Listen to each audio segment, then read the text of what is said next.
আপনার স্বামীর জন্য সাজতেছে আরেক মহিলা, হাতে মেহেদি দিয়ে লাল শাড়ি পরে।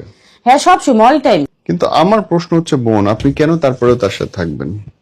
আমার তো মা বাবা কেউ নাই, নিজের একটা সন্তানও নাই, কিন্তু সে তো তার জীবন লাইফটা ঠিকই এনজয় করছে, আমি তো এনজয় করি নাই।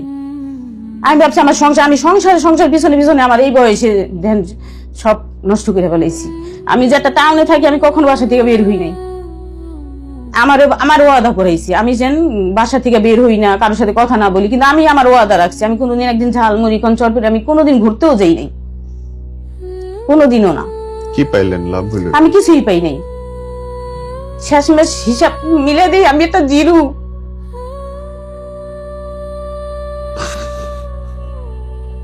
কিন্তু আমি মানুষকে বুঝাইতে বুঝাইতে এই পর্যন্ত আইছি, আমি বুঝাইতে পারতাছি না যে নোংরামি করে মহিলার লোক, আমি নিজের চোখে দেখা এই মহিলার বাসায় দোতলায় গিয়ে লোক মিলামিশা শারীরিক সম্পর্ক করে। বুঝায়া কি করবেন?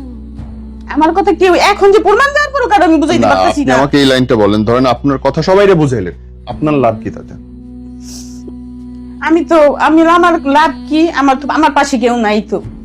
আপনি সবাইরে দুনিয়ার প্রত্যেকটা লোকরে বুঝাইলেন যে আপনার হাজবেন্ড খারাপ, আপনার লাভটা কই?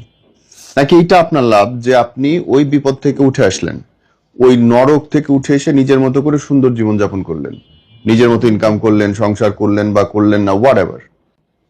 কোনটা কোনটা ঠিক, কোনটা তাহলে?